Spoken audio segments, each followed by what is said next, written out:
We've clashed with a few Harbingers so far, and we saw them taking the Gnosis away, and yet there's still a lot we don't know about neither of them. But today we're gonna try to uncover some secrets that will bring us a little closer to figuring the truth out. We'll focus on 3 specific details about the Harbingers, and then we'll try to understand what the Gnosis really are, what they can do, and why they're chess pieces. But first, this is a theory video, and leaks are not welcome here. I will use information available in the game, but my theories and conclusions are not to be considered the official lore of the game, unless I get something right and it's confirmed in a later update of the game itself. Well then, grab your delusions and let's start the video. When it comes to the Harbingers, there's a detail I've been obsessing over since the Winter Nights Lasso video, but I was never able to explain it. The colors of the crystals they wear on their capes. Colombina is pink, Pulcinella is blue, Pantalone is purple, Arlecchino is mostly black with a deep red core, Tartaglia is red, Sandrone is orange, Capitano is black, Dottore is light blue, Pierro is a very light green, and in Song of Burning Embers we saw Signora's yellow crystal, while they made it a point not to show Scaramouche's color because his pose hides the crystal on the chest, but also the crystal at the end of the coat and the storm shield that share the same color. To try and explain these colors, I researched everything I could think of. Color symbolism, tarot cards, how alive the Harbingers are, how cursed they are, what kind of beings they could be, their role in the organization, but nothing seemed to explain it, until I decided to research alchemy and I read the word zodiac and I thought, the symbols on the Harbinger's wheel are their constellations just like the zodiac signs, so could that be the solution to this enigma? Spoiler alert, yes it was. Some of you may know that each zodiac sign is both associated with a specific tarot card and above all to a specific color. Let me explain. Aries is red like child, and the card, the Emperor, represents power, experience, ambition, life goals, but also recklessness, plus he even wears a red scarf. I'll skip Taurus for now, so Gemini is yellow like Signora, and the card, the Lovers, means romance like Signora and Rostam, but also humanity's fall into temptation, Signora becoming the Crimson Witch of Flames, and conflict, her revenge for Rostam's death. Cancer is blue like Pulcinella, and the card, the Chariot, means victory achieved through control, and his controlling child by protecting his family as long as he follows his orders, but also a lack of courage, and he never leaves Snezhnaya, and being obsessed by their own goal. Leo is orange like Sandrone, and the card, the Strength, represents the ability to accomplish anything, like getting curve in Fontaine, but also anger, loss of happiness and joy that leads to a withdrawal from society, and I think Sandrone is Alain Guillotin, who lost his beloved sister, turned himself into the ruin machine, and now carries an android version of Marianne on its hand like a treasure, a petit chou. And we also know that Sandrone never leaves the workshop and rarely interacts with anyone. Virgo is brown, which is technically a dark red, so it's Arlecchino, and the card, the Hermit, means deep commitment for one's goal, and she would defy the Tsaritsa for her own agenda. A wise person ready to impart their knowledge to others, like she does with her children, but also someone tormented by their inner world that is always trying to lead them to madness, like her curse constantly trying to take over her. Libra is pink like Colombina, and the card Justice is a symbol of truth and fairness, and she might be a Seelie, and how intuition balances logic, and if she replies to a question she always gives an unpredictable but interesting answer, but also living in denial and running from guilt, and the Seelies were exiled from the heavens. Scorpio is black like Capitano, and the card Death represents invincibility, which he gained from the curse and probably also from Renova, the ruler of death, purity and equality, and he's righteous, the end of something and the beginning of something new, and I think he'll sacrifice himself for both Natlan and Kanria, but also the fear of letting go of the past, and he's never let go of the tragedy of the cataclysm. Sagittarius is purple like Pantalone, and the card, Temperance, represents the union of dualities, like his poor past and rich present, a clear vision of what we want and the ability to achieve it ignoring the adversities, so his desire for a vision that he never received and the delusion he earned instead, but also going to extremes to achieve something, even taking reckless decisions, like amassing wealth as a banker to destroy Tibet's economy. I'll skip Capricorn for now, so Aquarius is light blue like Dottore, and the card, the star, means strength to carry on with one's life, and he managed to live for 500 years. Practical abilities and strengths, and he is a mad scientist. All we need for our fulfillment is inside of ourselves, and he made segments of himself. But also cynicism, bad attitude, and that we don't feel like we are our own worthy partners, and his segments can't stand each other at all. Lastly, Pisces is seafoam green like Pierro, and the card is the Moon, the worst tarot card. It represents both civilization and wilderness, so his fight to retain humanity despite the curse, but also uncertainty, secrets, illusions, fear, deception, misinterpretation. I mean, we know that he's keeping secrets and that he's probably trying to deceive the Tsaritsa. Now, I think Scaramouche is Taurus, color green, and the card, the Hierophant, the counterpart of the High Priestess, and the Gnosis is a bishop, represents the desire to follow an established process, so his desire to receive the Gnosis as he was supposed to, but also rebellion, feeling constrained by the rules, breaking free from the shackles of convention through unorthodox approaches, like stealing the Gnosis and being turned into a pseudo-god by Dottore. Also interesting is that one of the myths behind the constellation of Taurus is that of the wandering bull that terrified the humans until Persephone, the goddess of spring, taught him how to behave and calm them down, just like Nahida did. As for Capricorn, color grey, the card the Devil represents dominion, addiction to power and finer things in life, lack of fulfillment, entrapment, but also self-awareness that leads to the desire to break free from those chains, despite how hard it is to do so.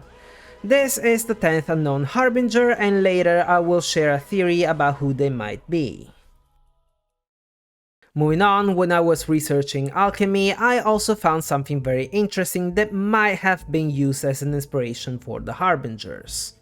So far, we learned about the 4 stages of the creation of the Philosopher's Stone: Negredo, Albedo, Citrinitas, and Rubedo, but some alchemists like Sir George Ripley believe that the stages, or gates, were actually 12, just as many as the Fatui Harbingers, Pierro included, and each stage actually seems to describe them. The first gate is calcination. The substance is broken down by intense heat to obtain a white powder. This is Pierro, who saw Canria being burned down, and now he's an old man with white hair and clothes. The second gate is dissolution. The white powder is dissolved into a reagent, usually water. This is Child, who received his hydro powers when he met the narwhal in the Primordial Sea. The third gate is separation, so extracting and separating the opposites from the substance we just obtained. This is the 10th unknown Harbinger, so maybe he has 2 opposite personalities? The fourth gate is conjunction, so joining the opposites from before. This is Pantalone, and as before, a poor man that became rich, a person with great ambition that never received a vision but instead a delusion, a banker that wants to destroy the economy. The fifth gate is putrefaction. The substance is induced to rot with a moist heat. This is Signora, who used liquid fire and turned into a monster. The sixth gate is congelation, so turning a thin liquid into a thick congealed substance. This is Sandrone, so Alain Guillotin, who became a machine, but also Marianne becoming an oceanid, which is basically a dense water life form. The seventh gate is sebation. The alchemist feeds the crucible with fresh material, just like Scaramouche wanted to be quote-unquote fed the electro-gnosis. The eighth gate is sublimation, which turns a low substance into a higher spiritual form through an ascending movement. This is Pulcinella, a small elf person, so if he's like Alice and Clee, then he might actually be a superior long-lived being, or maybe this is what he wants to become. The ninth gate is fermentation. The substance is exposed to an agent, the ferment, that causes an alchemical reaction to create a new and unique substance, just like Arlecchino, who bears the first curse of Caria that turned her into a unique being, and curiously, despite the curse, she still received a vision. The 10th gate is exaltation. The substance is raised into a purer and more perfect nature, and like before, Colombina is probably a Seelie, an angel. The 11th gate is multiplication, which simply multiplies the powder we just obtained, and Dottore created multiple segments of himself. Lastly, the 12th gate is projection, the goal of the whole process, which results in the Philosopher's Stone, that in this case is a powder, that transmutes lesser substances into higher forms. And this is Capitano, who will probably use his life to pay for Mawika's debt to the ruler of death, giving Natlan a hope for the future, but maybe also for Shilon instead to forge the Traveler's ancient name, so that the Traveler may defeat the Heavenly Principles and save the people of Caria. Lastly, about the Harbingers, we need to talk about their constellations. We officially know that the hand clutching a flame is Arlecchino, the doll with the heart is Scaramouche, the moth is Signora, and the narwhal is Tartaglia. We can safely deduce that the dove is Colombina, since that's what the name means in Italian. The marionette is Sandrone, just like her codename, although again, I think the real Sandrone is the Room Machine, so it's a puppet puppeteer puppeteering a puppet, good luck figuring that out. The Plague Doctor mask is Dottore, since he wears one on his shoulder, and the three nails that should represent sacrifice and death should be Capitano's constellation. When it comes to the symbol that everyone says it means heresy, apart from the fact that it's Pantalones constellation because he wears that symbol on one of his rings, it actually doesn't mean heresy at all. If you search for heresy symbol, you will find a similar image, but it exists only on stock images websites like Shutterstock or Adobe Stock. But if you try to look for the origins of that symbol, you'll soon realize that it doesn't exist anywhere else. On the other hand, if you look carefully, it actually looks like a sword behind a winged shield. And apart from looking a little bit too much like the KGB logo, a generic meaning could be to defend an attack, but we know too little about Pantalone to figure out what it's supposed to mean. Now for the two remaining symbols, I think the crying mask could be Pulcinella's constellation, which could mean tragedy, although the teardrop can also mean that he's a criminal, while the hand with the spiral should belong to the 10th unknown Harbinger.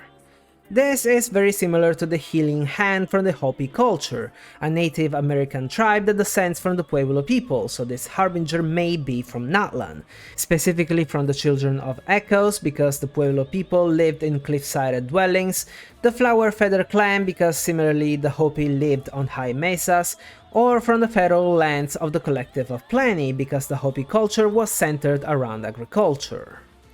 If this Harbinger is Natlanese, it would explain why they weren't in the Winter Night's Lasso video since the people of Natlan can't leave their nation, and it would also explain the tarot card saying that they feel entrapped and that they want to break free from those chains. Since every nation saw the presence of at least two Harbingers and up until now we've only seen Capitano, maybe we'll finally meet this unknown Harbinger very soon. Now it's time for the most complicated section of the video, the Gnosis. We know that they look like chess pieces, even Paimon said so. They are the remains of the third Ascender, they represent the Heavenly Principles' control over Teyvat and its rules, they were given to the Archons who won the Archon War and they act as internal magical foci that resonate directly with Celestia, but the Archons don't really use them nor do they need them to be Archons. They are element compatible, they can enhance elemental abilities, and they have some sort of power inside. These are facts that we learned from Skirk and the Archons, so unless they've been lied to, they should be reliable. Then in the Valet's Vision story, we learned that the Gnosis were created by the Usurper and the one that came after, but we'll talk about them in my next video about the genesis and structure of Teyvat. Then the gods were driven to fight each other and the winners, the Archons, were given the order to grant people a shattered shard of their elements, the visions. This means that the third Ascender arrived in Teyvat sometime before the Archon War. Now my question is, why were the remains of the third ascender turned into the Gnosis? The Gnosis, as we said before, are extremely element compatible, just like the Traveler, so we could assume that the third ascender had that same kind of ability, and that they were created to suppress the original order of the world, which is the old world, the light realm, so differently from the Traveler, the third ascender most likely acquired the elements of the Dragon Sovereigns. TLDR, the Traveler is a walking vision, while the third ascender was a walking Divine Throne. Another difference is the way these two descenders acquire these powers. The Traveler uses the statues of the Seven, that I think are sculpted petrified emerald trees, reason why we can't get Pyro in Natlan because the ley lines have been severed, so we can't acquire memories from them. The third ascender instead couldn't use the statues because they didn't exist back then, so my best bet is on the Celestial Nails. Pillars sent down from Celestia, not the floating island, the real one where the authorities are kept, in order to fix the world that was about to collapse, using the same powers that created it in the first place. So again, the primordial elements, the authorities that were stolen from the dragons. Each nail caused a specific change to the places they landed on. The nail in Sumeru turned the forest into a desert, primordial sands. The nail on Tsurumi Island caused the fog that Kapatsir used to create a temporal loop, and the Thousand Winds are associated with time. The nail in Dragonspine caused eternal ice, which I suppose is a primordial element, and the nail in the chasm erased everything around it as it ascended, and I theorized multiple times that the Light Realm version of Electro might be the power of the Void. The nail in the Night Kingdom may be what's allowing people to come back to life, so the power of life of the Primordial Sea. I think the Phlogiston nail is in Snezhnaya, specifically in the Golden Hyperborea, since in mythology it exists beyond the North Wind and it's a warm place where the sun shines 24/7. And lastly, the one in Fontaine, that is probably in the yet unreleased section, should be the Dendro nail. Next question. What's the purpose of the Gnosis? After Fontaine's Archon quest, I think that they exist as a failsafe to prevent the dragons from getting their full authorities back. Let me explain. We learn in Sumeru that there's a limit to how much an Archon can use a foreign Gnosis. Nahida could use the power of the Electro Gnosis to meet Rukkhadevata, but Dottore said that she can't use it in battle.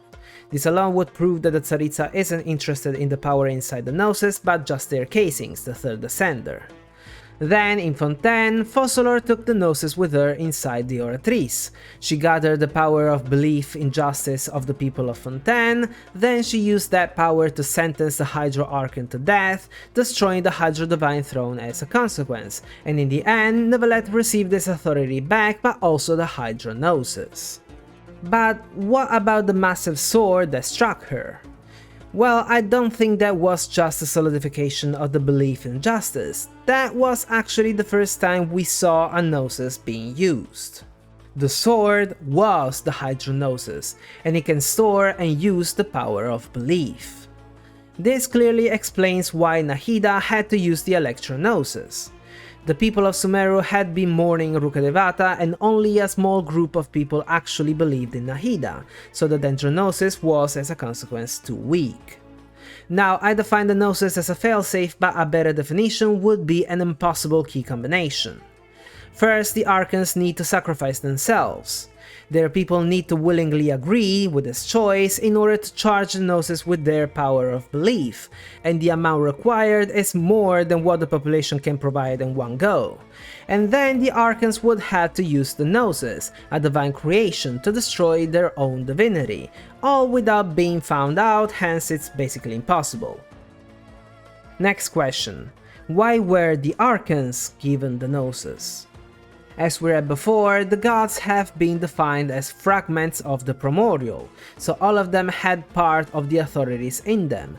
The heavenly principles probably used those fragments to create a set of perfect gods with perfect divinity, capable of fully resonating with the divine thrones, but most of the gods of old only displayed a variant of an element, like Havria's salt and Wei Zhong's dust being variants of Geo. When the third Ascender arrived, the Heavenly Principles faced an unprecedented crisis, which probably forced them to let the Shades create these perfect gods, just like they did with Egeria at the dawn of time, and we kinda have proof of this because Astaroth created Venti herself. So, considering Zhongli's age, the third Ascender probably arrived 3000 years before the Archon War. When the Archon War ended, only these perfect gods that fully represented the element of the human realm remained. Celestia ignited their inner flames or divinity, they became Archons, and they were given the Gnosis, making it even harder for the dragons to reclaim their authorities because the simple death of an Archon wouldn't have been a problem at all. A new Archon would have eventually appeared. Only an Archon can destroy their divine throne with their own Gnosis, and only if the people believe it's the right thing to do, which is impossible as we saw before. Last question. What exactly is an Archon? The Natsitsankoi's war quest taught us that the people are made of the quadrant of qualities: memory, soul, wishes, and persona. But Fossilor and Mawika talked about a fifth quality, a quintessence, either called Divinity or Inner Flame, and when Celestia activates this quality, that being becomes an Archon and is granted a Gnosis. In short, an Archon is a being that had their divinity awakened. This technically also means that every single person of Tevat could become an Archon if Celestia activated their divinity, which doesn't happen, but at the same time some people can get close to ascending on their own, and that is when they receive a vision and turn into Allogenes, candidates to godhood, and that I think is a spontaneous spark of their inner flames. Most vision stories tell us that the characters don't use their elements because of the vision, they first use their elements and then receive the vision. That, despite it being an inferior version of a Gnosis, is still a magical focus, so its function is to control the elements that naturally exist inside that person. If I'm correct, then this also explains why some people receive a vision while others, like Pantalone, never will. As Mawika said, the size of a person's inner flame depends on the potential of that person, so if the flame is too small, they'll never be able to cause a spark big enough to be granted a vision. To conclude, remember how I defined the divinity as a quintessence? Well, in alchemy, the quintessence was the pure essence that the gods breathed, but also a substance able to purify and get rid of any impurities and illnesses. Does that remind you of something or someone? Oh, sorry, I forgot to say, the name of the alchemical quintessence was Ether. It's finally time to talk about the last topic of this video, the chess pieces.